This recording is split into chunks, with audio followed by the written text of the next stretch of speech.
Hello everyone, welcome back to my channel Vijay Kumar biology.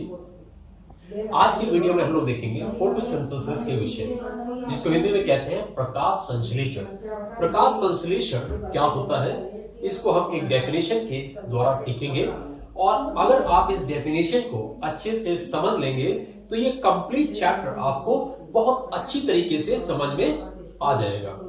Photosynthesis के विषय में अलग अलग प्रकार से लोग उसकी परिभाषा देते हैं।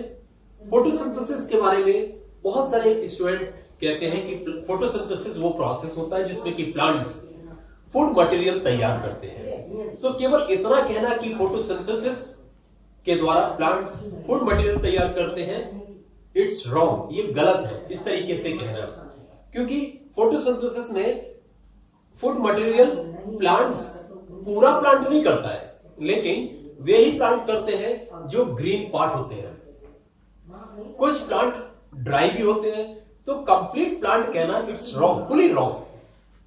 नेक्स्ट चीज ये है कि फोटोसिंथेसिस में कौन कौन से मटेरियल्स के द्वारा कार्बोहाइड्रेट बनते हैं, और फोटोसिंथेसिस में ऑक्सीजन भी लिबरेट होती है एज ए बाई प्रोडक्ट के रूप में, उत्पाद के रूप में ऑक्सीजन निकलती है। सो इन सारी चीजों को हम एक फोटोसिंथेसिस की कंप्लीट डेफिनेशन में देखेंगे, और ये कंप्लीट डेफिनेशन अगर आप समझ लेंगे तो कंप्लीट चैप्टर आपको समझ में आ जाएगा। तो हम बात करते हैं फोटोसिंथेसिस की।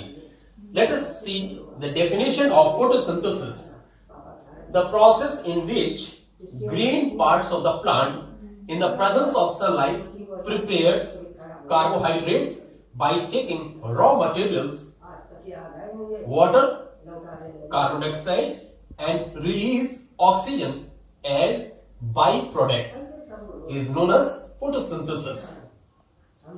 This is the equation of photosynthesis: carbon dioxide plus water in the presence of sunlight, green parts of the plant, that means chlorophyll, gives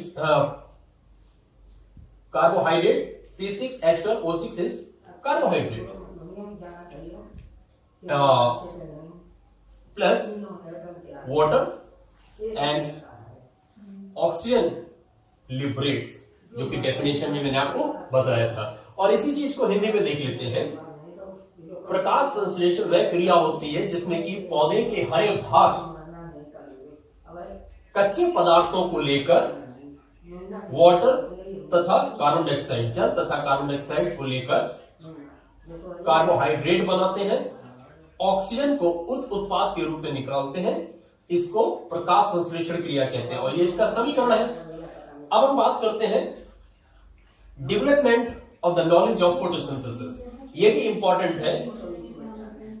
प्रकाश संश्लेषण के ज्ञान का विकास, इसको भी समझ लेते हैं, क्योंकि बहुत सारे साइंटिस्ट ने फोटोसिंथेसिस में अपना इंपॉर्टेंट कंट्रीब्यूशन दिया है, उन्होंने बहुत ही महत्वपूर्ण योगदान दिया है।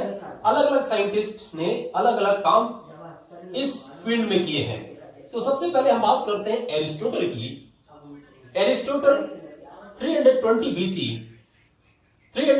बीसी में एरिस्टोटल का यह मत था कि प्रकाश संश्लेषण में पौधे जो है वो अपना भोजन मिट्टी से ग्रहण करते हैं। उनको प्रकाश संश्लेषण के बारे में ज्यादा अनुभव नहीं था, उनको इतना मालूम था कि पौधे जो है वो अपना भोजन मिट्टी से ग्रहण करते हैं। लेकिन 1577 से 1664 में एक साइंटिस्ट हुए जिनका नाम है वॉन हेलमंड। इन्होंने एक 5 पॉइंट का विलो नामक प्लांट लिया। विलो आप जानते हैं जैसे कि बैट बनाए जाते हैं और क्रिकेटर्स उसको यूज करते हैं क्रिकेट खेलने के लिए। उसी लकड़ी का नाम, उसी प्लांट को विलो कहते हैं, जिससे कि वो बैट बनाए जाते हैं।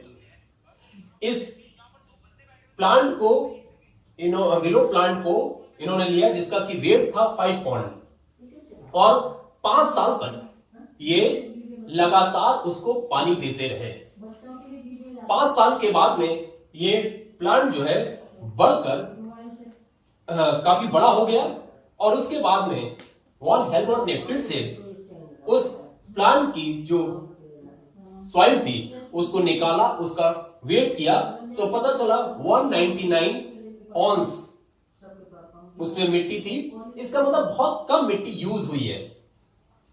इसका निष्कर्ष ये वॉन हेलमेट ने निकाला कि प्लांट जो है वो अपना भोजन मिट्टी से ग्रहण नहीं करते हैं, परंतु कुछ और कारण है जिसके द्वारा पौधे अपना भोजन बनाते हैं। तो ये धारणा एरिस्टोटल वाली गलत साबित हो गई।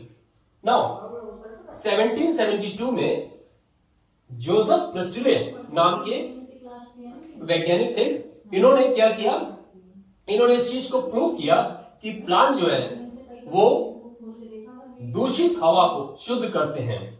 इन 1772 Joseph Priestley proved plants purify foul air.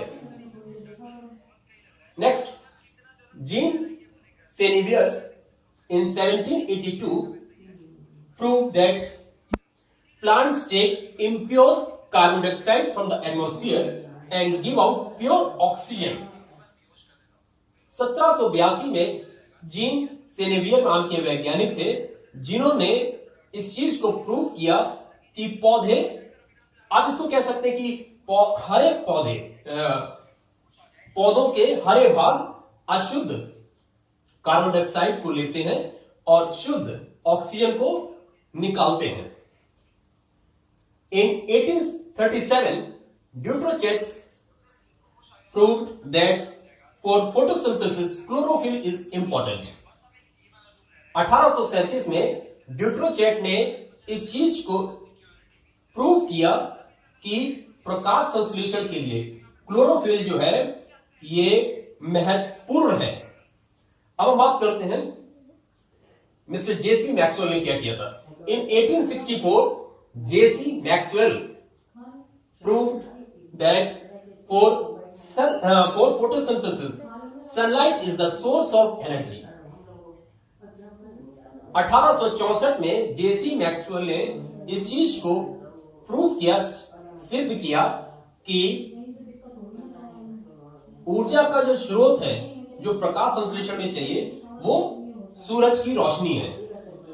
Next, in 1905 में F Blackman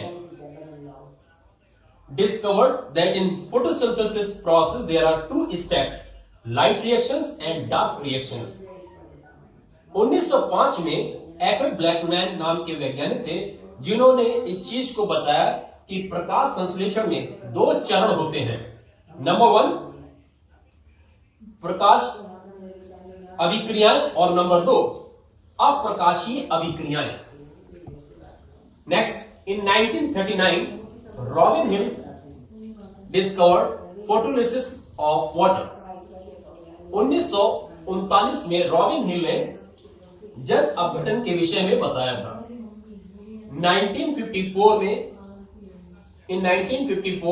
Daniel Arnon discovered photophosphorylation. 1954 में डेनियल आर्नोन ने प्रकाशीय फॉस्फोरिलीकरण के विषय में बताया था। Next, in 1954 Melvin and Calvin, there are two scientist, Melvin and Calvin discovered C3 cycle. 1954 में मेल्विन और कैल्विन ने C3 चक्र को बताया था। Now in 1966 MDH and SR slack discovered C4 cycle. MDH और SR स्लैक ने 1966 में C4 चक्र के विषय में बताया था।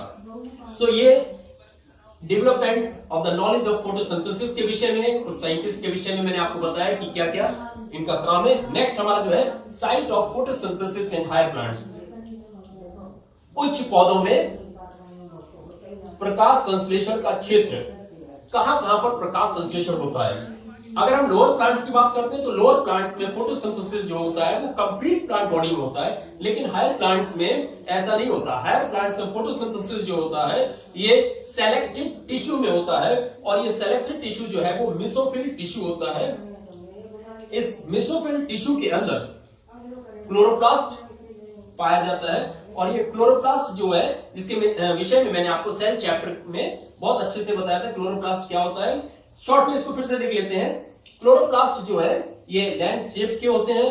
इनका लेंथ जो है 5 to 10 माइक्रोमीटर होता है और इसकी ब्रेथ जो है 2 to 4 माइक्रोमीटर होता है। और एक सेल के अंदर क्लोरोप्लास्ट का जो नंबर होता है वो 20 से 40 होता है। So this is all about in this video. Rest of the things we will see in next video. Go through this topic, go through this video very carefully, and if you have any kind of doubt, let me know. Thank you.